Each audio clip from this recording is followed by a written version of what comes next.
Voilà, l'enregistrement est lancé. Donc, très heureux de vous retrouver en ce lundi, Rosh Chodesh Shvat. Donc, nous dédions notre étude à la guérison complète de Rabbi Moreno Arav, Rabbi Avraham Ben Shaindel, le grand Rama Goldman, Shlita. Alors, je fais suite à ce que nous avons étudié en fin de cours la semaine dernière. Je rappelle, nous avons vu une braïta qui rapportait une marloquette entre le Tanakama et qui d'ailleurs, et Rabbi aussi. Et donc, le Tanakama disait que lorsque Tisha B'Av tombe un lundi ou un jeudi, on appelle 3 personnes à la Torah, et ensuite il y a le maftir. Mais si ça tombe un autre jour que le lundi ou le jeudi, c'est-à-dire ça tombe par exemple mardi, mercredi, dans ce cas-là, on n'appelle qu'une personne. Et cette personne-là fera la haftara. Et on avait posé la question, on avait rapporté la question du Touré Even qui disait mais comment on peut comprendre cette logique du Tanakama? La halakha n'est pas comme lui, nous le savons, mais quand même, comment comprendre cette logique qui ferait de Tisha B'Av un jour inférieur à un lundi ou un jeudi normal? Un stam lundi ou jeudi normal, on va appeler 3 personnes, et un jour de Tisha B'Av, on n'appellerait qu'une personne. Quelle est la logique de cela? On avait vu la réponse proposée par le Touré Even, c'est que le Tanakava pense que d'abord il faut se rappeler la Gemara dans Bava Kama, dans Meruba, qui dit qu'initialement, quand Moshe Rabbeinu avait institué la lecture de la Torah, il avait institué pour le lundi, le jeudi et le Shabbat après-midi un appelé. Et c'est plus tard, quand Ezra est venu, qu'il a dit non pas un appelé, on va faire 3 appelés, 3 lecteurs. Pas 3 lecteurs, 3 lectures, 3 appelés. Et donc, la réponse du Touré Even, c'est de dire que lorsque Ezra a fait sa takana, il s'est préoccupé que du lundi et du jeudi. Il a dit on va passer de 1 à 3, mais il n'a pas touché au jour de jeûne. Et donc, les jours de jeûne, dont Tisha B'Av, alors s'est posé la question la dernière fois, est-ce que ça existait ou pas? Ça dépend à quelle période Ezra a fait sa takana. S'il l'a fait avant la reconstruction du second temple ou pas. Mais de toute façon, disons, les jours de jeûne en général, il les a laissés comme ils étaient, donc ils sont restés avec un appelé. Et c'est seulement et par contre, le lundi et le jeudi, il a fait une takana de 1 à 3 pour la raison que la Gemara a dit précédemment, soit en référence à Torah, Nevim, Ketuvim, soit en référence à Kohen, Lévi, Israël. Alors moi, j'avais dit, c'est un peu, la réponse, elle n'est pas tout à fait satisfaisante parce que pour quelle raison Ezra ne se serait pas préoccupé des jours de jeûne? Est-ce qu'il aurait oublié? Ce n'est pas logique de dire ça. Et s'il y a pensé, pourquoi est-ce que les jours de jeûne auraient une infériorité par rapport à un stam lundi ou jeudi? Donc, c'est pourquoi d'autres tentatives d'explication ont été données. Et je vais vous en donner 2. La première est celle qui est proposée par le Rav Moshe Feinstein dans ses grottes Moshe, à propos d'un sujet qui n'a rien à voir, qui n'a pas beaucoup à voir. En tout cas, je vous donne la référence, c'est dans le Chelek Aleph, c'est dans le tome 1. Donc, ça fait partie des tchouvot les plus anciennes. Siman Kouf Aleph Anaf Bet. Là-bas, là, il pose la question sur un cas qui arrive relativement couramment. À Chol HaMoed Pesach, comme vous le savez, on sort 2 Sfarim pendant Chol HaMoed. Et le Kaddish doit se dire après le 2e Sefer. Il arrive parfois que les gens se trompent, comme ils ont l'habitude que quand on termine le 1er Sefer et ensuite on ouvre un 2e Sefer, en général, le Kaddish a lieu après le 1er. Alors, il y a des gens qui se trompent et qui font Kaddish dans le 1er. La question est de savoir, alors qu'est-ce qu'il faut faire? Est-ce qu'il faut refaire un 2e Kaddish ou pas? C'est ça le sujet de la She'ela ou Tchouva. Je ne vais pas rentrer là-dedans maintenant parce que ce n'est pas notre sujet. Mais dans le cadre de cette question, il fait un développement beaucoup plus… Il ouvre le champ et il donne un développement beaucoup plus grand. Et dans ce développement, il dit la chose suivante. Il dit qu'il y a 2 sortes de kriya. Il y a 2 catégories de lecture de la Torah, dans leur objectif ou dans leur quintessence. La première catégorie, c'est celle qui est liée au Limud Torah. C'est-à-dire, c'était une façon en instituant la lecture de la Torah, c'était une façon d'instituer une étude de Torah en public. Parce qu'à l'époque, on comprenait bien l'hébreu, donc il suffit de lire le passouk de la Torah, automatiquement on comprend et on étudie. Il y a une étude qui se fait, en plus, en public. Donc Moshe avait fait l'institution que le Shabbat après-midi, le lundi et le jeudi, eh bien, on étudie la Torah sous forme d'une lecture de Torah. Il en va de même pour le Yom Tov. C'est aussi mitzvah limud Torah. Et c'est par rapport à cette catégorie de lecture de Torah qui est en vérité une d'essence d'études de Torah qu'ont été instaurées toutes les règles qui président à la lecture de la Torah, dont notamment le nombre d'appelés à la Torah. Donc le nombre d'appelés à la Torah qui est, comme on l'avait vu, 3, 4, 5, etc., 6, 7, c'est lié à la lecture qui a pour objet d'étudier la Torah. Mais il y a des lectures qui sont le farsem ou l'odia, qui sont pour livrer un message, qui n'ont pas un objectif d'étude, mais un objectif de transmettre un message, de publier, de diffuser un message. Par exemple, les Arba Parashiot, la Parashat Shkalim, pour rappeler qu'à cette époque-là, on faisait l'appel des Shkalim. Zachor, pour accomplir la mitzvah de Zachor, pour nous rappeler qu'il faut se souvenir de ce que nous a fait Amalek. Para, pour nous rappeler les lois de purification par la vache rousse. Et Chodesh, pour nous rappeler la mitzvah de Kiddush HaChodesh, et qui nous est d'annoncer le mois de Sivan, le mois de Nissan qui va venir. Donc là, ce sont des lectures avec message, et pas des lectures études. Et les Ta'aniyot, les jours de jeûne, c'est aussi un message. Le message, c'est le horaire Bitshuva. Il s'agit de susciter la Teshuva, de rappeler aux fidèles qu'un jour comme aujourd'hui, on doit se remettre en question, essayer de rectifier tout ce qui ne va pas dans notre comportement. Hanouka et Purim, c'est Pirsouvanes. Donc là encore, c'est pour diffuser un message, rappeler qu'il y a eu un miracle. Alors pourquoi est-ce que dans ces cas-là, on appelle aussi 3 personnes? Alors il dit, Agav shetikunu mishumkar, par entraînement avec la takana qui avait été faite dans ce but, on a aussi donné à cette lecture un caractère d'étude. Et comme il y a un caractère d'étude, automatiquement, il y a toutes les règles de lecture avec le nombre d'appelés. C'est-à-dire que finalement, c'est aussi, toutes les lectures ont donc aussi un caractère d'étude. Sauf que ceux que j'ai cités en dernier, fondamentalement, n'ont été institués que pour une autre raison, pour une raison de message. Mais une fois qu'elle a été instituée, on n'a pas voulu faire de distinguo entre ces lectures et les autres, et on a donné aussi à ces lectures un caractère d'étude. Du coup, d'après ça, tout d'un coup, le grand Moshe nous dit, avec ça, on comprend quelle est la svara du Tanakama.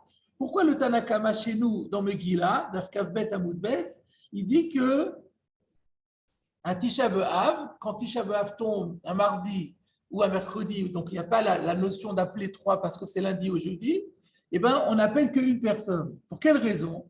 Il dit parce que fondamentalement, la lecture de Tisha B'Av, c'est le Harer Bitshuva, comme on a dit. Et là, le Tanakama pense que cette fois-ci, exceptionnellement, on n'a pas donné aussi un caractère d'étude. Pour quelle raison? Parce qu'il y a une interdiction d'étudier la Torah le jour de Tisha B'Av. Donc, puis comme le Tisha B'Av, on n'a pas le droit d'étudier, donc on ne lui a pas conféré la deuxième coloration, qui est une coloration d'études. Et s'il n'y a pas d'études, donc il n'y a pas le nombre d'appelés, puisque le nombre d'appelés est lié au fait que la lecture de la Torah a valeur d'étude. Ça, c'est ce que pense le Tanakama. Que va dire Rabbi Yossi? Rabbi Yossi va dire, non, je ne suis pas d'accord. Je suis d'accord avec toi qu'à la base, il n'y a pas de din limoud, mais je pense qu'une fois qu'on avait institué cette lecture de la Torah pour l'horaire Bitshuva, on lui a donné aussi un caractère d'étude. Alors, qu'est-ce que tu me dis? Oui, mais on n'a pas le droit d'étudier la Torah le jour du Tisha B'Av. Oui, c'est vrai qu'on n'a pas le droit, mais il y a des choses qu'on a le droit. Ça fait là, à partir du moment où on a institué de lire ce passage-là de Vaïtranan, que nous lisons à Tisha B'Av, ipso facto, ça fait partie des Dvarim Amutarim de Tisha B'Av. Nous savons très bien qu'il y a des passages dans la Torah, dans les prophètes, dans les Ktuvim, qui sont autorisés à la lecture le jour de Tisha B'Av parce qu'ils sont le Inyana de Yoma. Et donc Rabbi Yossé, donc le Tanakama dit, puisqu'on n'a pas le droit d'étudier la Torah, on n'a pas donné un din de limud de la Torah. Et Rabbi Yossé dit, mais puisque ça fait partie des Dvarim Amutarim, on lui a oui donné le statut de limud de la Torah. Et donc c'est pour ça que le Rabbi Yossé pense qu'il y en a 3, alors que le Tanakama pense qu'il n'y en a qu'un. C'est un peu étonnant la chita de Tanakama parce que lui aussi il est d'accord qu'on a le droit d'étudier certains dvarim. Et celui-là qui est Léorer et Taler, il fait partie des dvarim amutarim. Exactement, c'est exactement, je te félicite parce que c'est la critique que moi-même je voulais faire de l'explication du Igrot Moshe parce qu'on ne comprend pas pourquoi le Tanakama ne serait pas d'accord avec Rabbi Yossé pour dire mais attention, ça fait partie des Dvarim Mutarim, alors pourquoi ne pas profiter pour faire d'une pierre deux coups, puisque quand c'est des Dvarim Mutarim, en plus on accomplit la mitzvah d'Ibou la Torah, alors pourquoi ne pas mettre le point sur l'étude de la Torah? Alors j'ai pensé un tout petit peu modifier ce que dit le Igrot Moshe, peut-être même c'était ce à quoi il pensait, même si ce n'est pas ce qui a été écrit, c'est de dire que le Tanakama veut marquer le coup, il veut rappeler aux gens qu'on n'a pas le droit d'étudier la Torah en principe à Tisha B'Av, sauf exception. Donc pour marquer le coup, on n'a volontairement pas donné le din de l'Imoud de la Torah. Là, ça marche. Donc, Rabbi Yossé dit, mais non, mais ça fait partie des Dvarim Amutarim, on en profite pour donner un statut d'étude. Et Tanakama dit, non, mais alors les gens, ils vont croire qu'on peut étudier n'importe quoi. Il vaut mieux marquer le coup. On appelle une personne, les gens comprennent pourquoi pas 3. Ah, parce qu'aujourd'hui, ce n'est pas un limite, on n'a pas le droit d'étudier. Donc, c'est pour faire passer subrepticement et de façon subliminale un second message qui est qu'on n'étudie pas la Torah le jour de Tisha B'Av. Voilà comment on peut joliment expliquer la marloquette entre le Tanakama et Rabbi Yossi. Mais pourquoi on ne dirait pas que Birklal, Rabbi aussi, Rabbi Tanakama, il ne tient pas qu'on a voulu mettre un caractère de Limouda Torah. C'est pour ça qu'il est resté à 1. Et Inachinami, les Arba Parashiot, à ton Shabbat. Il serait relègue sur tout. Il serait relègue. Non, pas sur. Il y a une marloquette. Est-ce que la marloquette, elle est que Tanakama, il va dire on n'a pas dit Agav. On n'a pas dit Agav, on va lui mettre Torah. Mais dans ce cas-là, c'est dans tous les cas où il y aurait non, il devrait dire ça dans tous les cas. C'est quoi les cas? Les Arba Parashiot à ton Shabbat. Donc on a déjà lu les 7 montées, ça c'est normal, il y avait les 7 montées. Et il reste Hanouka et Purim. Oui. Alors peut-être, on ne sait pas qu'est-ce qu'il pense à Nakama, on n'a pas vu s'exprimer dans les parachutes de Hanouka et Purim. Peut-être qu'il n'a rien mis, il dira qu'il n'y a qu'une seule montée. On ne sait pas. C'est un peu difficile, on n'a jamais entendu ça. L'Olishtamit, il n'aurait pas dû. Là, on a une source pour Tisha B'Av, après c'est tout. Donc, de là à dire qu'ailleurs. Alors, alors voilà, alors, la réponse, elle peut être aussi de dire que Hanouka et Purim, c'est aussi une lecture liée à la fête. Hanouka, on dit Bayam Arishon, Bayam Hasheni, c'est Keneged la fête. Donc, il y a Léodia, les Farsem et Anes, mais il y a aussi Keneged le jour. Quand c'est le jour, et ben c'est comme les Yamim Tovim. Les Yamim Tovim, c'est le Limoud. Alors, Purim aussi, c'est par rapport au jour. Mais Tisha B'Av, il n'y a rien à voir avec Tisha B'Av, la lecture. Il n'y a absolument rien à voir. C'est juste les horaires, les tchouva. Parce qu'on lit plutôt les banim, etc. Le Chouba Nabaïd. Donc, on peut comprendre ce chilouk de cette façon-là. Vous entendez, Rav, ce que je veux dire? Tu veux dire que le Tanakama dirait qu'en général, partout ailleurs, on a fait des Rechagav, on a donné un dîme de Limoud. Parce que c'est le Limoud, parce que c'est Keneged, la lecture de la fête. Mais pourquoi on a donné un dîme de Limoud? Je n'ai pas compris. Parce que, comme Yamim Tovim, pourquoi c'est un dîme de Limoud? Parce qu'on est en train de dire qu'est-ce qu'on fait ce jour-là. Et les Arba Parashiot, tu as dit c'est Shabbat. Et alors, en fait, que c'est Shabbat, ça ne change quoi? On fait qu'une seule montée, on a déjà lu la paracha. Maintenant, oui. on rajoute un paragraphe. Bah, c'est une seule montée. Ah oui, c'est vrai qu'il y a eu, de toute façon, il y a eu 7 personnes qui ont été montées, c'est ça que tu voulais dire. Il n'y a pas une seule, oui, il n'y a pas un appel. On ne peut pas déduire ça de Arba Parashiot. Hanouka et Purim, c'est comme la lecture de Yom Tov. Et les autres aniyot, après ça, tu devras dire que dans les autres aniyot, c'est comme et il a rien, mais on peut le dire. C'est comme Tchabéa. Oui, envoyez-moi quand même. Mais je pense que je vais regarder sur le coup du sujet. Avec la scène, il faudrait fermer votre micro, s'il vous plaît. Ok, alors maintenant, je voudrais, donc ce que tu dis, ce serait éventuellement possible, mais bon, le Rav Moshe Feinstein préférait dire parce qu'il a dit ça, peut-être parce qu'il voulait montrer justement que c'était spécifique à Tisha B'Av, parce que par rapport au Issour à l'Imoud, c'était pas mal. Oui, tout à fait. Alors, et maintenant, je voulais vous citer encore une autre explication. Je ne sais pas qui est-ce qu'il a donné, mais je l'ai vu citer son nom, Yeshmi Sheperash, qui est aussi une explication assez intéressante, qui dit que, en vérité, les jours de jeûne, Tisha B'Av et les autres jours de jeûne, l'essentiel, ce qui est au départ institué, c'est la Haftara. En fait, on n'aurait pas a priori instauré même de lecture de la Torah. Ce qu'on voulait instaurer, c'est les psukim de la Haftara. Pourquoi? Parce que dans les psukim de la Haftara, les prophètes font du moussar, la tochacha et appellent à la teshuva, ce qui est, comme on l'a vu, la quintessence d'un jour de jeûne. Alors pourquoi est-ce qu'on a quand même rajouté à la Haftara une lecture de Torah? Parce qu'il y a un din, on verra un peu plus loin, c'est dans la page suivante, que à Maftir, Tsarich likro baTorah, Techila mishum kvod Torah. Que quand on ne peut pas faire juste une Haftara sans faire de lecture de Torah, parce que ça serait faire injure à la Torah. Ça voudrait dire que les prophètes, c'est plus important que la Torah. Ce n'est pas possible. Alors, que chaque fois qu'on instaure une Haftara, il faut obligatoirement qu'il y ait une lecture de Torah auparavant. Alors, du coup, si on dit comme ça, on peut comprendre. Le Tanakama, il dit, quand ça tombe un mardi et un mercredi, à la base, il n'y a pas de lecture de Torah. Si on fait une lecture de Torah, c'est à cause du jour de jeûne, à cause de Tisha B'Av ou d'un jour de jeûne. Eh bien, alors, pourquoi faire une lecture de Torah? Parce qu'à Maftir, Tsarich Likro, ok, alors on fait une lecture, on fait un appelé, le minimum syndical. Et Rabbi Yossé lui dit, je suis d'accord avec toi, mais lui, il pense que En Kriya Batorah par Chud Mishlosha, que ça n'existe pas, une lecture de Torah à moins de 3, ça n'existe pas. C'est vrai qu'à la base, c'est la Haftara qui conditionne la lecture de la Torah, mais Rabbi Yossé, il dit, on ne peut pas faire de lecture de Torah à moins de 3, comme on a vu, Torah Nevim, Ktuvim, Kohen Lévi, Israël. Donc, dès lors qu'il y a lecture de Torah, on est obligé de faire 3. Et le Tanakama, il dit non, le minimum syndical, c'est 1. Mais dans l'état Aniot, on ne fait pas d'Haftara, nous, le matin. Pardon? On fait pas d'Haftara le matin dans l'état Aniot.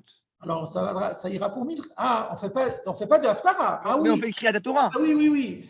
Ah oui, donc tu dis l'état d'après ça, d'après cette explication-là, selon le Tanakama, un jour de Ta'anit, eh ben, le matin, on ne ferait pas de créer la Torah. C'est un peu Possible, difficile. hein? Lui, il a parlé que de. Ça expliquerait pourquoi il n'a parlé que de Tisha B'Av. À Tisha B'Av, vous faites une Haftara? Oui, tout à fait. Alors voilà, alors ça explique encore mieux, parce que j'avais un problème. Pourquoi le Tanakama ne parle pas des autres Taniot? Parce que les autres Taniot, si ça tombe un jour, un mardi ou un mercredi, il n'y a pas de lecture de Torah Bichal, puisqu'il n'y a pas de Haftara. Mais même d'après Rabbi aussi, il ne devrait pas avoir de lecture de Torah. Rabbi aussi, il est d'accord que c'est pour la Haftara. Et puis en réalité, nous, on fait 3 malgré tout. Et pourtant, si on fait Kriyat Torah, même Rabbi aussi, on est posé comme qui alors? Alors, d'après cette explication-là, il n'y aurait pas de lecture de la Torah. Ah oui, et puis nous, on le fait pourtant. Ah oui, nous on fait la Torah. Ouais, c'est vrai, ça, c'est une bonne objection. C'est une bonne objection. Mais là, donc, c'est vrai. Comment comprendre que les jours de jeûne qui tombent mardi ou mercredi, sauf de dire que le Tanakama est un Ashkenaz et que lui, il fait une Haftara. Non, il y a une autre manière de répondre aussi, Rav. C'est Ouais. qu'il est d'accord qu'on fait à Mincha pour la Haftara. Mais on n'a jamais vu qu'on lise à la Torah à Mincha sans lire le matin. Donc, il faut lire le matin parce que ça n'existe pas. Donc, il faut lire le matin, pas pour la paracha elle-même, mais pour qu'on puisse lire la Haftara à Mincha. Et quand on lit la Haftara, il faut le faire la montée. Ah oui, d'accord, c'est pas mal ça. Comme on peut pas faire, on ne peut pas faire de Haftara sans faire de lecture, donc à Mincha, il faudra une lecture. Et on n'a jamais vu qu'on fasse une lecture à Mincha si on n'a pas fait de lecture le matin. C'est parce que c'est pourquoi, et en quoi c'est choquant, on n'a qu'à le voir. Où est le mal? Est-ce que les autres jours, ça s'est fait comme ça? Mais ça serait une injure à Shacharit? C'est quoi? Peut-être, j'ai pensé ça, peut-être. Shacharit, en fait, tout le temps, quand on fait la paracha, c'est Shacharit qui est prioritaire. Alors là, on va le recaler. Pourquoi prioritaire? En quoi tu vois que c'est Parce prioritaire? qu'il y a des fois où on fait Shacharit et on ne fait pas Amincha. Donc quand il y a le choix, c'est toujours Shacharit. Alors quand on va faire et parfois on fait Shacharit et Mincha, mais ça n'existe pas. On va faire Mincha et pas Shacharit. On va le mettre en deuxième alors qu'il est toujours en premier. Ah, d'accord. Pas mal. OK. L'intérêt de cette explication-là, c'est que ça permet de résoudre une autre question du Touré Even, qu'on avait posé cette question déjà, qui lui avait posé la question, comment se fait-il qu'un Tanit Tzibour, on institue un maftir, et à Rosh Chodesh, on n'a pas dit de maftir, et donc, alors qu'on voit bien que d'après le Tanakama, Rosh Chodesh est plus fondamental qu'un Tanit Tzibour, puisque un Rosh Chodesh, il y a 4 appelés, et étant donné qu'il n'y a pas de Bitul Melacha, donc on a dit qu'il y a 4 appelés, alors que pour le Tanakama, il y a un seul appelé. Donc, au niveau des appelés, Rosh Chodesh est nettement avantagé par rapport à un Tanit Tzibour. Et d'un autre côté, on voit qu'un Tanit Tzibour en fait maftir et pas un Rosh Chodesh, que ce soit à Shacharit ou à Mincha. En tout cas, il y a un maftir à Tanit Tzibour et ce n'est pas le cas de Rosh Chodesh, ni à Shacharit ni à Mincha. Chol Hamoed aussi. Pardon? Chol Hamoed aussi. Oui, on peut poser la question sur Chol Hamoed aussi, de la même façon. Et donc, la réponse, d'après ce qu'on a dit, c'est que, en vérité, la Haftara, elle est uniquement pour le Tanit Tzibour, parce que c'est ça l'essentiel. Qu'en réalité, dans un Tanit Tzibour, la quintessence de ce qu'on doit lire, c'est la Haftara, parce que c'est un appel à la Teshuvah. Et que la lecture qu'on fait, elle est simplement consécutive à l'institution de la Haftara. Alors qu'à Rosh Chodesh, l'essentiel, c'est la lecture de la Torah. Et l'Haftara, elle n'a pas lieu d'être. Et c'était déjà un peu ce que. On avait déjà cité un Sfatemet qui disait qu'il y a une Haftara à jour de jeûne, le horaire Bitchouva. Mais là, ça devient encore plus fort. C'est que à Ta'anit Tzibour, le Ikar, c'est la Haftara. Et la Kriya, elle est un effet collatéral. Alors qu'à Rosh Chodesh, le Ikar, c'est la Kriya. Il n'y a même pas de Haftara. Voilà pour la fin de cette Sougia. Et nous allons maintenant. Je peux poser une question? Oui, avec plaisir. Voilà. Alors, si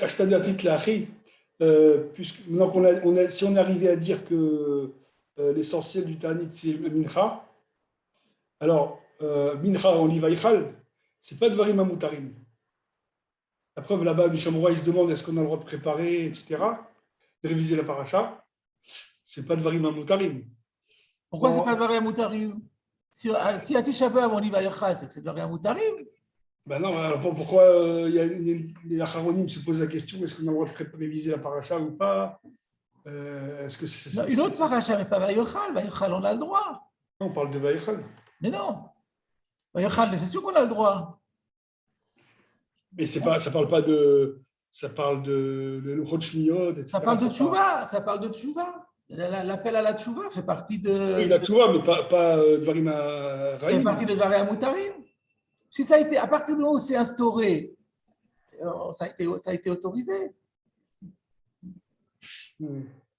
La question de mon souvenir, la question qui est posée, est-ce que j'ai le droit de profiter à Tisha B'Av, que je suis libre, pour préparer la parachat à Shavua? Alors ça non, la parachat à Shavua, c'est pas de Varim Amutarim. Mais tout ce qui a été institué de dire à Tisha B'Av, c'est automatiquement d'Avar Amutar, sinon on ne le ferait pas.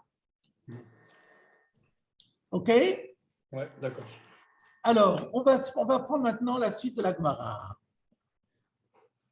On revient à la Gemara, on est à peu près arrivé au milieu de la page.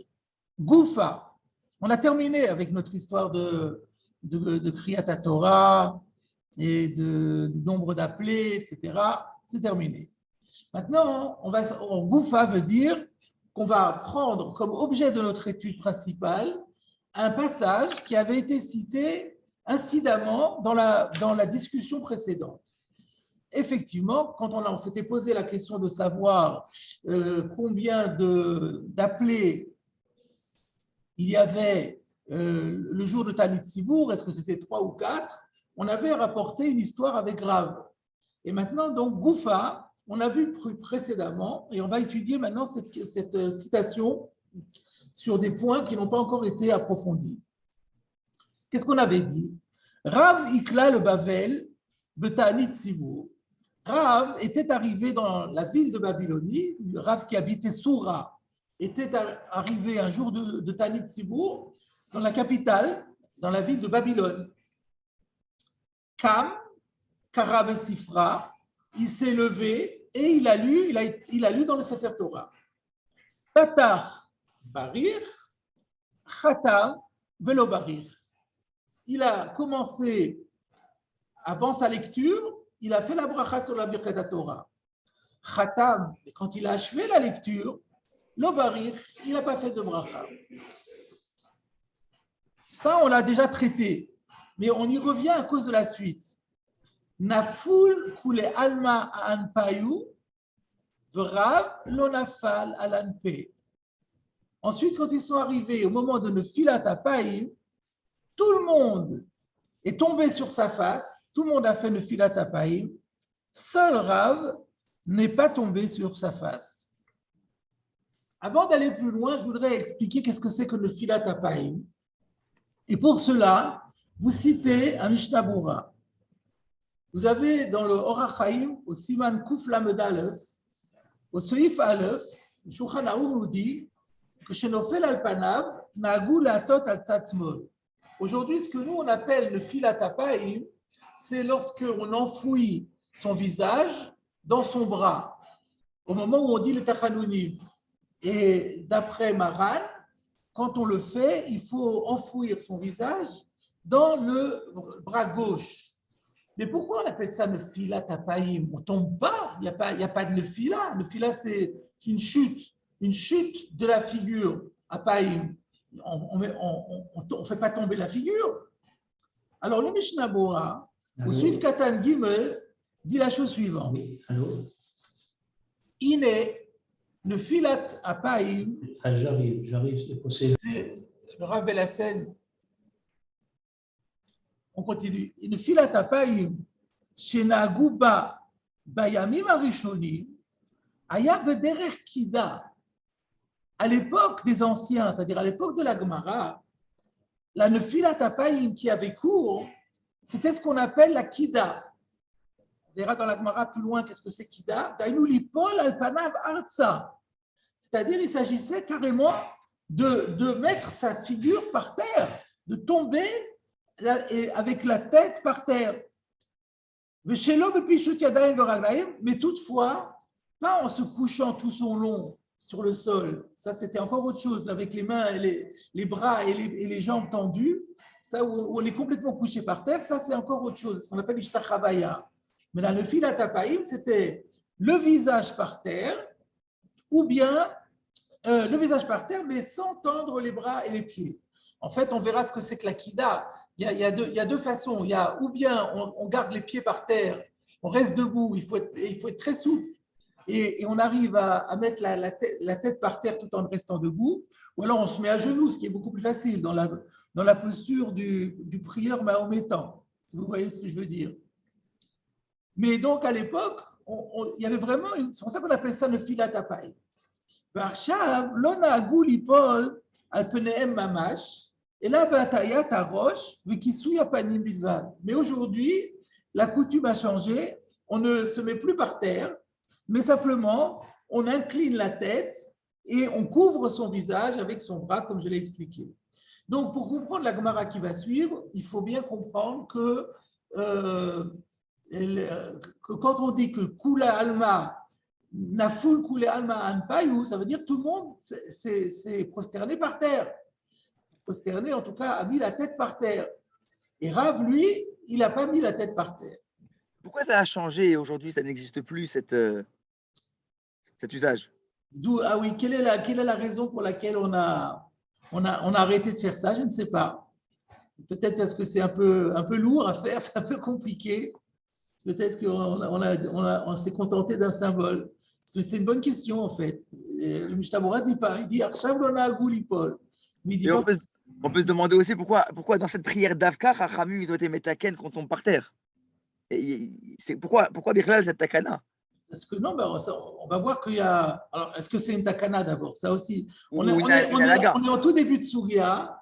Oui. Et donc là, cette Sougia va nous permettre effectivement de clarifier un certain nombre de choses, de points qui concernent cette Nefilat Hapaïm.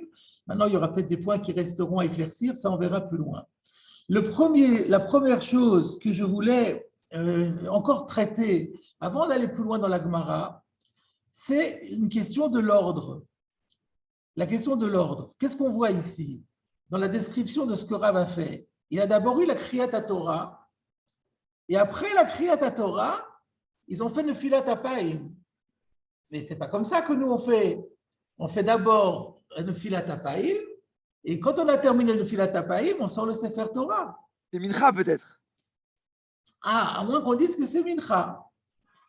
Alors, je vais vous citer Rabbeinu Avraham Minahar. Donc, vous savez que Rabbi Avraham Minahar, vous savez qu'est-ce que c'est Minahar? Comment on traduit en français Minahar? Non? Minahar, ça veut dire de Montpellier. Il y a les Chidushim de Rabbeinu Avraham de Montpellier. Dans ces Chidushim d'Avraham Minahar, le Meiri, je crois qu'il les appelle Chachmei Ahar. Quand on parle de Ahar, c'est la montagne, c'est le Montpellier.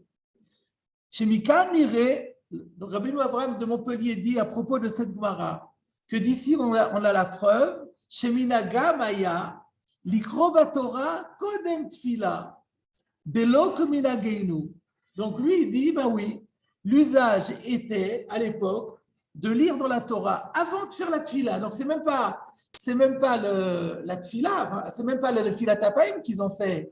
Ils ont fait on commençait la Kriyat Torah, et une fois qu'on avait fait la Kriyat Torah, on commençait au Dou ou à Donolam, je ne sais pas exactement, et après on faisait la Hamida, et après on faisait la Nefilat Hapaïm.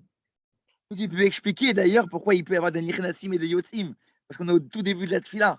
Il y a des gens qui ne sont pas arrivés encore. Oh, ça, c'est pas un problème. Des Nechlassim et des Yotzim, on en voit aussi, même aujourd'hui, avec l'autre Minaganou. Oui. Alors, mais effectivement, j'ai pensé, comme Michael avait proposé, de dire qu'à la limite, on aurait pu réfuter la preuve de Rabbeinu Avraham Minahar en disant que ça s'est passé à Mincha.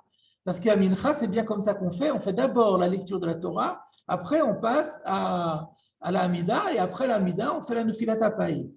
Alors, pourquoi est-ce que Rabbi Avraham Minahar n'a pas évoqué cette possibilité? Je pense que c'est parce que, par défaut, quand on ne signale pas qu'il s'agit de Mincha, on est censé comprendre que c'est Shacharit. Et donc, si vraiment c'était à Mincha, on aurait dû dire Rav Iklam Bavel Betanit Tzibur Bemincha. Si on dit Mistam, on comprend que c'est Shacharit. Je suppose que c'est ça. Mais en tout cas, cette remarque nous amène à soulever une question intéressante à laquelle on ne pense pas nécessairement. Comment ça se fait qu'il y a une différence entre Shacharit et Mincha dans l'ordonnance des choses? Dans le sens que, je parle maintenant de notre minhag à nous. Donc, dans notre minhag à nous, on fait d'abord toute la tfila avec la Hamida, la Nefilat Hapaïm, et ensuite on fait la Kriyat Torah. Et à Mincha, on fait l'inverse. D'où ça vient cette différence? Alors, j'ai fait une petite recherche là-dessus et j'ai trouvé des choses intéressantes dont je vais vous faire profiter. Dans le Midrash Shochar Tov, sur le verset de Tehilim, chapitre 17, verset 1, qui dit la chose suivante. Shim'a Hashem Tzedek, écoute Seigneur le Tzedek, la justice, Akshiva Rinati, écoute mon chant, Ha'azina Tfilati, et prête oreille à ma prière, Milfanecha Mishpati Yetse, que devant toi ma justice sorte. le Midrash commente le verset ainsi. Shim'a Hashem Tzedek Zukriyat Shema.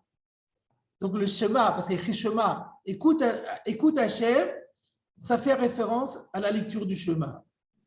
Akshiva Rinati, fais attention à mon chant. Zu Rinuna Shel Torah, c'est le chant, la cantillation de la Torah. Et le Yerushalmi, il y a un Yerushalmi là-dessus qui est encore plus clair et qui dit, ça veut dire, on parle de la Kriyat Torah, que Akshiva Rinati, c'est Kriyat Torah. Azina Tfilati, c'est Tfila.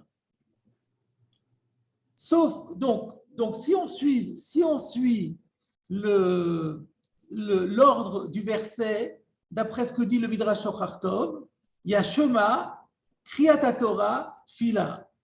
Mais quand on regarde le Midrash Shochar Tov et le Yerushalmi, en fait, ils arrangent l'ordre pour de manière à le mettre en accord avec ce que nous on fait, c'est-à-dire on fait Shema, on fait la Tfila et ensuite on fait la Kriyat Torah. Pas conforme à l'ordre du Passouk.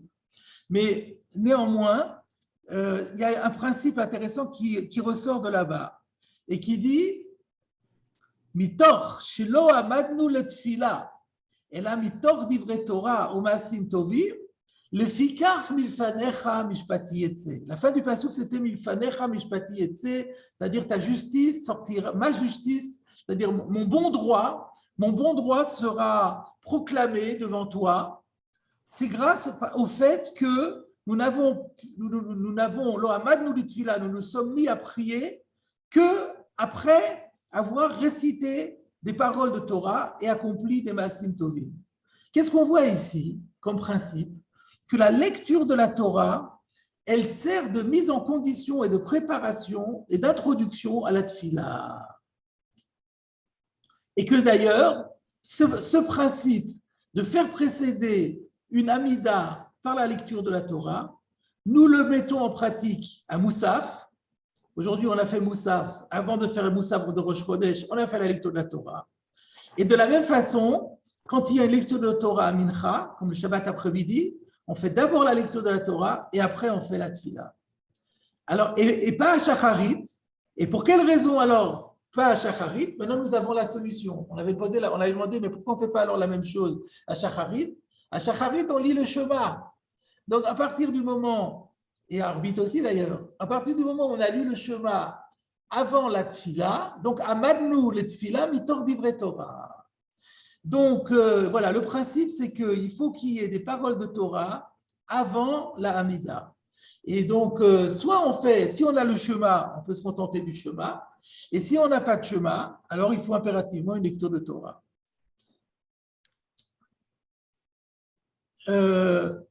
D'autre part, Rabbi Chaim Paladji, dans son Sefer qui s'appelle Sefer Chaim, dans le chapitre 17, paragraphe 11, explique encore une autre raison pour laquelle à Shacharit, on ne dit pas Kriyat Torah. Parce qu'on aurait pu dire, bon, c'est vrai qu'il y a Kriyat Shema, mais pourquoi ne pas rajouter la lecture de la Torah? Alors lui, il rajoute qu'à Shacharit, on lit la lecture de la Torah après la Tfila, parce qu'il n'est pas possible de lire dans la Torah avant la Tfila, parce qu'il faut faire Smichut Geoula le Tfila. Donc, c'est-à-dire, il suppose qu'entre Kriyat Shema et Kriyat Torah, il faudrait de toute façon commencer par le Kriyat Shema, c'est la mitzvah d'Oraita, etc. Et une fois que j'ai fait la Kriyat Shema, je suis bloqué, parce que comme il y a après les brachot de Kriyat Shema, il y a Gaal Israël, et qu'il y a Chiyuv de Smichut Geoula la Tfila, on n'a pas le droit de faire la moindre interruption entre Gaal Israël et l'Amida. Donc on a été obligé de reléguer la lecture de la Torah après la Tfila. Ça, c'est un argument. Et le deuxième argument, aussi très intéressant, c'est qu'on sait qu'à l'époque où il y avait des sacrifices, on n'avait pas le droit de faire la moindre avoda, apporter le moindre sacrifice, accomplir le moindre culte à Dieu avant Tamid Shel Shachar. La première offrande qu'on devait faire, c'était le sacrifice quotidien. On n'avait rien le droit de faire avant d'avoir offert le sacrifice quotidien. Or, aujourd'hui, qu'est-ce qui remplace le sacrifice quotidien? C'est la Tfilat Shacharit. Tfilat Shacharit, Keneged Tamid Shel Shachar. Donc, puisque la Tfilat Shacharit est connectée à Shachar, on ne pouvait pas mettre la Kriyat Torah avant, parce que ça serait en quelque sorte faire une injure au Korban Tamid, où on intercale quelque chose qu'on n'est pas obligé de faire avant le Korban Tamid, et c'est pour ça qu'on le fait après. Donc, en résumé, pour retenir un peu tout ce qu'on a dit là, donc tout est calculé chez nous, et donc on remarquera que c'est intentionnellement qu'on fait la lecture de la Torah avant Moussaf, on fait la lecture de la Torah avant Mincha, avant la Amida de Mincha, parce que ça nous permet de nous mettre en condition pour la Amida. La Amida est plus écoutée par Hachem lorsqu'elle a été introduite par des paroles de Torah. Mais Shacharit fait exception à la règle, par le fait que d'abord, de toute façon, on fait la lecture du Shema qui permet d'accomplir ces règles, et qu'on ne veut pas faire de Hefsek entre le Shema et la Hamida, et qu'on ne veut pas non plus mettre de Kriyat Torah avant la Hamida du matin, parce que la Hamida du matin fait référence au Korban Tamid du matin, et dans le Korban Tamid du matin, on ne mettait rien auparavant, on ne faisait aucune avoda précédemment. Alors, j'ai deux questions, Rav. Oui. D'abord, dans Brachot, Rashi ramène au début de Brachot le Yerushalmi qui dit qu'on faisait le Kriyat Shema à Arvit. Avant, on faisait le Kriyat Shema, on faisait avant, on faisait Mibéodium, et la Hamod Batora Mitor Divrei Torah, la Vatfila Mitor Divrei Torah. C'est pour ça qu'on faisait le Kriyat Shema de Arvit, bien que le Ikar c'est Balaïla. Et c'est la marloquette avec Tosfot qui disent que non, le Shema c'est un Plaga Mincha qu'on peut faire. C'est la marloquette. Rashi c'est Balaïla et Tosfot c'est Plaga Mincha. Et pour Rashi, pourquoi on faisait le schéma quand même? La mode, Bitfila, Metor Divrei Torah. C'est ça qui dit le Tosfot au début de Brachot. Maintenant, Tosfot, il a une couchia. Pourquoi on fait alors le Kriyat Shema? La Gemara qui dit la mode, Batfila, Metor Divrei Torah, on fait le schéma. La question se pose. Pour Arvit, il n'y a pas besoin. C'est Beikar, c'est pour la mitzvah de Kriyat Shema. Et Tosfot, il répond pour Mincha. On faisait le schéma à Mincha, la mode, Batfila, Metor Divrei Torah. Donc, dans ce cas-là, on a déjà fait Metor Divrei Torah avec le schéma à Mincha. Donc, on pouvait faire donc là, la question, elle se pose. C'est comme Shacharit. Je n'ai pas compris ce que tu rapportes au nom de Tosfot. Qu'est-ce qu'il dit Tosfot? Je n'ai pas compris. Tosfot, on a un Yerushalmi qui dit qu'on lit au Bet HaKnesset, on faisait le Kriyat Shema, la mode, Batfila, Metor Divrei Torah. Donc, de quelle tfila on parle? De Mincha ou C'est de... ça la question. Rashi, il dit c'est Arvit. C'est Arvit, bien sûr. Ouais. Mais pour Tosfot, le schéma qu'on fait à Arvit, il est midi là, même qu'on le faisait Béodium, parce que Tosfot, il dit qu'à partir de Plaga Mincha, on a le mitzvah du Kriyat Shema. Donc, on ne va pas dire que c'est la Hamod, Batfila, Metor Divrei Torah. On fait le schéma, la tête, c'est des Chovat. La tête, c'est des Chovat Kriyat Shema. C'est pas la Hamod. C'est ça que je ne comprends pas. Je suis désolé, je n'arrive pas à comprendre. Pourquoi? Quel est le problème de Tosfot? Pourquoi on ne veut pas dire que Tosfot reconnaît qu'on fait Arvit après Plaga Mincha? Oui. Après Plaga Mincha. Après Plaga Mincha et Shema. Il est midi là, c'est la tête et des Chovat. C'est pas la mode. On dirait qu'on a institué. Pourquoi c'est pas la mode? Pourquoi pour toi, tu n'es pas d'accord de dire que c'est la mode? Je ne comprends pas. Parce que il faudrait revoir. Moi, d'accord, ok. Alors, juste la deuxième question dans ce cas-là. Elle est plus importante, la deuxième question. Ouais. Alors, la deuxième question, c'est que là, ici, je vois dans la Gemara qu'il y a une réaya qu'on n'était pas à Mincha. Pourquoi? Parce que la Gemara, elle dit que Rav, Patach ou Birer, et Vichatam velo Birer. Et la Gemara, elle dit pourquoi Khatam velo Birer si on était après la Takana? La Gemara, elle a dit parce qu'il n'était pas Rochesh qu'on sorte. Et quand Rav, il lit, les gens, ils ne sortent pas. Que la Gemara, elle a dit juste avant. Oui. Mais il y a une autre réponse beaucoup plus simple pourquoi les gens ne sortent pas. Si on est à Mincha, il y a la Hamida juste après. Les gens, ils doivent faire la Hamida. Ils ne vont pas sortir. Pourquoi ils vont sortir? Il faut faire le Shmoné Esrei. Et alors, s'ils ont été marrantes, s'ils ont une obligation de sortir. Mais pourquoi? Sinon, ils ont une obligation de sortir, ils vont sortir même avec Rav. Mais oui, ah non, s'il y a Rav, ils n'osent pas.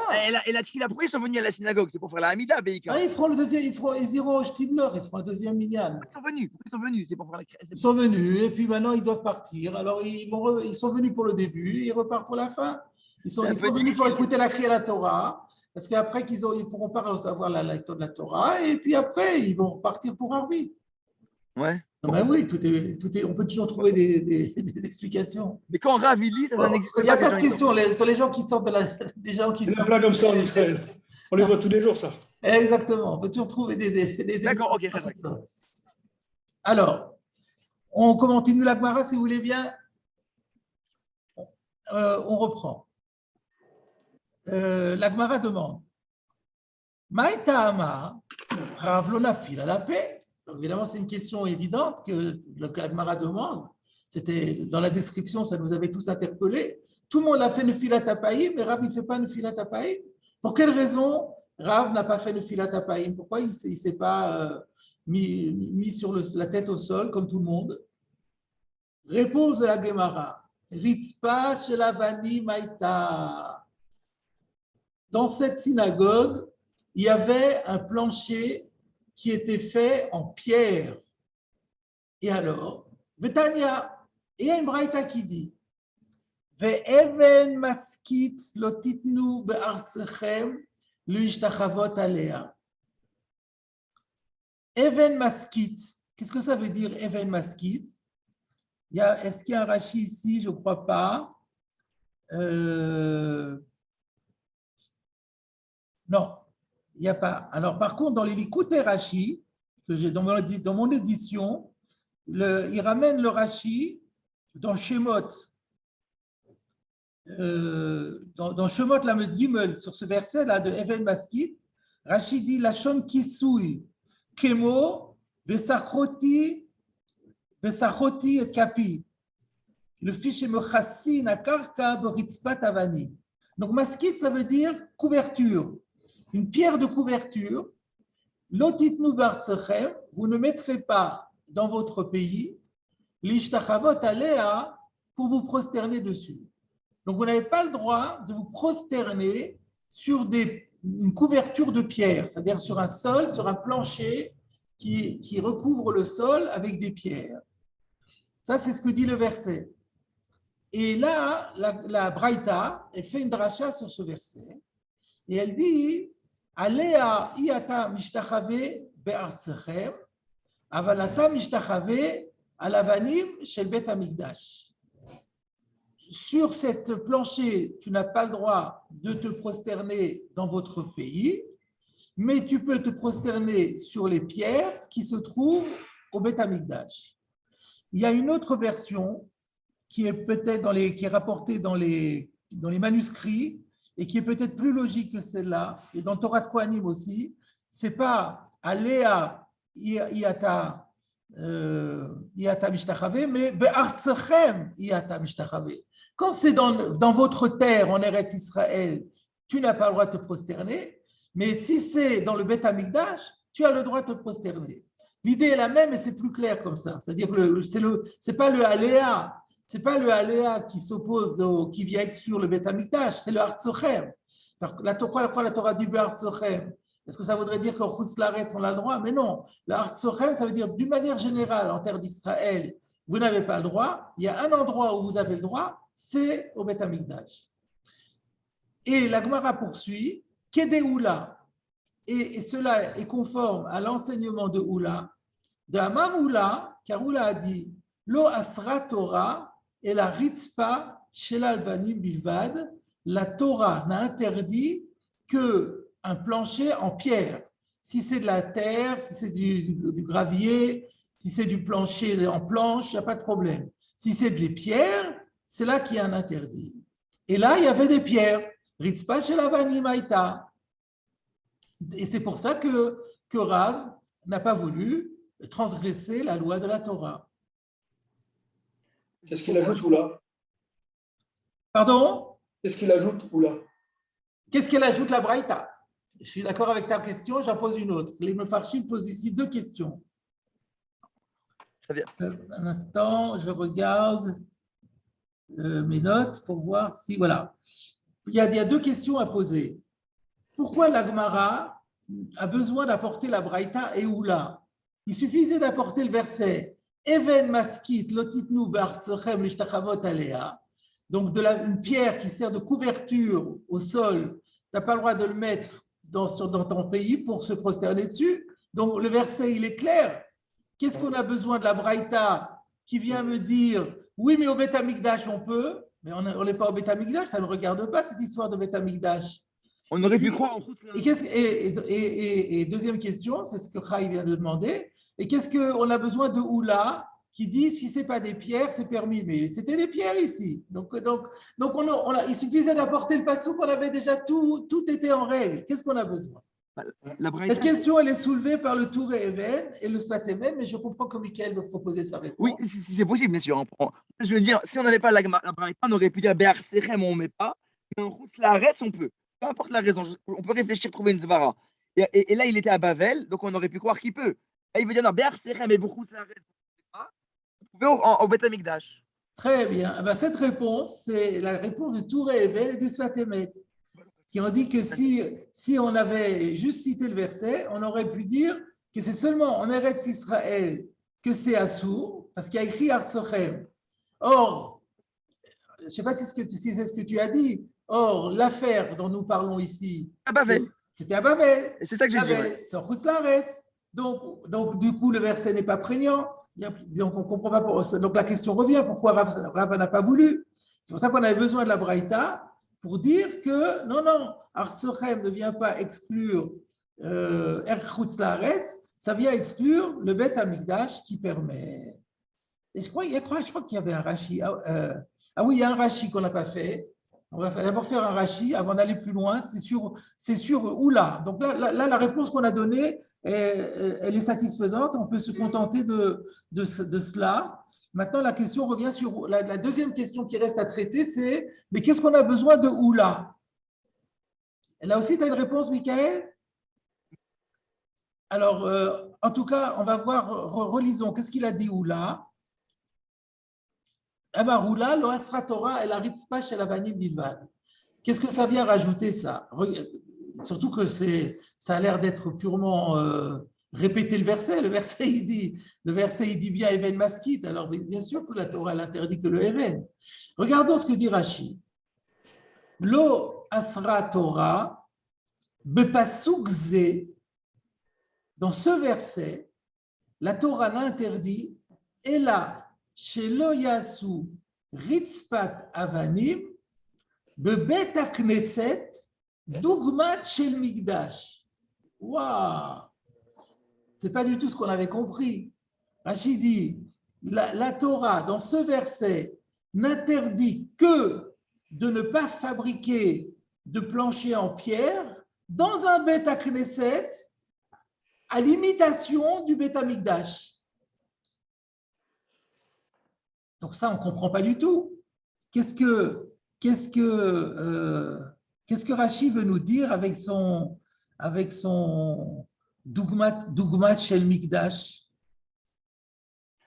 Là, on a du mal à comprendre l'intention de Rashi ici. C'est peut-être pour expliquer pourquoi Oula, qu'est-ce qu'il rajoute Oula ici? Pardon, on n'entend pas. C'est peut-être pour expliquer le chidouche de Oula. On n'entend pas. Alors attends, je vais faire mon commentaire moi, parce qu'il ne reste plus beaucoup de temps. Alors pour essayer d'avancer un petit peu. Donc, qu'est-ce que dit il y a un Sfatemet là-dessus. Le Sfatemet dit, la raison pour laquelle la Gemara a eu l'obligation d'apporter l'enseignement de Oula, parce que s'il n'y avait pas eu Oula, j'aurais dit que quand est-ce que la Torah interdit? C'est seulement lorsqu'il fabrique la pierre avec l'intention que ça serve à se prosterner dessus. C'est d'ailleurs le lachon du Kral les entend comme ça. Tu ne feras pas, Even Maskit, Lotasu, Leishtachavot, Lotitnu, Leishtachavot, avec l'intention que ça serve à se prosterner. Donc, on aurait pu croire que l'interdiction de prosterner, c'est seulement si la pierre a été conçue pour cela, pour qu'on se prosterne dessus.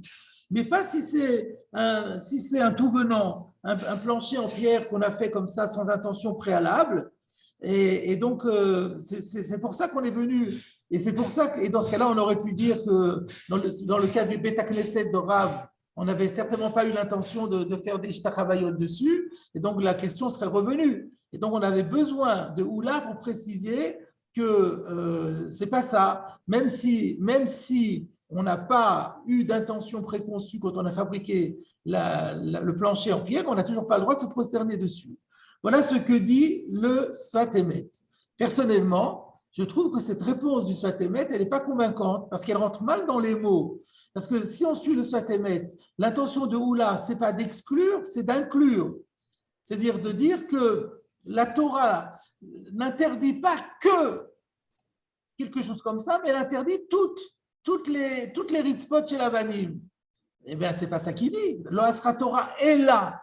Il aurait dû dire Asra Torah kol ritzpot chez l'Avanim. Donc, dans les mots de Oula, je trouve que ça rentre très, très mal. Et donc, la question revient. Rachi aussi. Pardon? Et comment ça rentre dans Rachi? Et ça ne rentre pas du tout dans Rachi. Qu'est-ce qu'on fait de Rachi? Et donc, j'ai trouvé un pérouche dans le Torah Tmima qui va parfaitement éclairer le Rachi. Il ne se réfère pas au Rachi, mais grâce au Torah Tmima, j'ai compris le pshat dans Rachi. Le Torah Tmima explique l'intention de Oula. Lui, il va expliquer le pshat de Oula. Il dit que Oula est venu dire que la Torah n'interdit pas ici Even Maskit chez la Vodazara. Parce qu'on aurait pu comprendre que quand la Torah nous dit ici, vous ne mettrez pas une pierre pour vous prosterner dessus, il faut comprendre dans le sens d'une Avodazara, pour faire Avodazara. Alors il dit non, ce n'est pas ça le verset. C'est Lo Asra Torah Kan et la Dugmat Mikdash. C'est comme au Beth Amikdash. De la même façon qu'au Beth Amikdash, quand tu te prosternes, ce n'est pas pour faire de la Vodazara. Et bien là aussi, ce dont on parle ici, c'est une même prosternation que celle qu'on ferait au Beth Amikdash, et néanmoins, elle est interdite. Donc, dans les mots de Oula, comment ça rentre? De Amaroula, Lo Asra Torah, et la Ritzpa chez la Vanim Bilvad, que la Torah n'a interdit ici que un plancher de pierre uniquement, c'est-à-dire pas qui est fait pour la Vodazara, c'est un simple plancher de pierre et où on voudrait se prosterner devant un Kadosh Baruch Hu, comme on le ferait pour n'importe quel, pas pour n'importe quel, comme on le ferait au Beth Amikdash. Du coup, le Rashi, regardez le Rashi comme il est extraordinaire. Lo Asra Torah bepasuk ze, et là chez Lo Yasu Ritzpat Avani bebet Knesset, Dougma chez Mikdash. La Torah n'a interdit ici que faire un usage de cette pierre comme celle qu'on ferait au Beth Amikdash, c'est-à-dire se prosterner pour Hachem. Il y a un diouk très, très, très fort dans ce Rashi. Pourquoi Rashi a dit le pasuk zé? Qu'est-ce que ça veut dire avec ce pasuk zé? Alors, c'est très difficile à comprendre, mais d'après le Torah Tmima, je comprends pourquoi il y a écrit le pasuk zé. C'est-à-dire que bien sûr que la Torah interdit la ishtachava, il y a la vodazara, c'est passible de la peine de skila, c'est très très grave. Bien sûr que c'est assourd, mais dans ce verset, le pasuk zé, on ne parle pas d'Avodazara. Lo Asra Torah, pasuk zé, dans ce verset, la Torah n'interdit que une prosternation à caractère religieux, le Beth Knesset, Dougma chez le Mikdash, exactement comme le Beth Mikdash. Mais si ce n'est pas au Beth Mikdash, ça reste assourd. Et donc, c'est pour ça que, bien sûr que par ailleurs, la Torah interdit la Ishtachavaya pour la Vodazara. Mais ici, Bepasuk Zé, Lo Asra Torah, et là, la Torah n'interdit qu'une prosternation devant Hachem sur des pierres.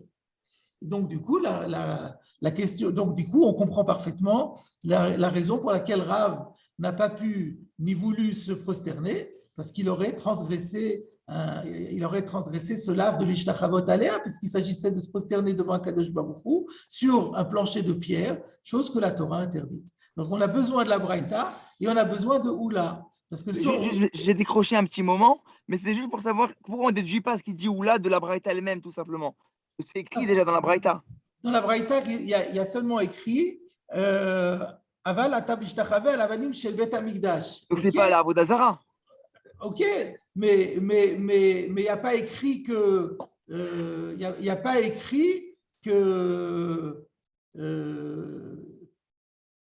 au contraire, on pourrait comprendre que c'est ça ce que la Braïta veut dire. Iatab ishtachave be'artzochem al avodazara. Mais quand il s'agit de se prosterner devant Akadosh Baruch Hu Beth Amikdash, c'est autorisé. Ah, mais là, c'est pas qu'au Beth Amikdash qu'on peut se prosterner devant Akadosh Baruch Hu. Si moi, chez moi, je veux me prosterner devant Akadosh Baruch Hu, j'ai le droit. Donc, on est en train de parler Koulo, c'est Akadosh Baruch Hu. du début Dans, jusqu'à la fin. dans la Braïta, ce n'est pas aussi explicite que dans Oula. Ah d'accord, c'est pas aussi explicite. Voilà. Voilà, je pense qu'on va, on va mettre la fin à l'enregistrement.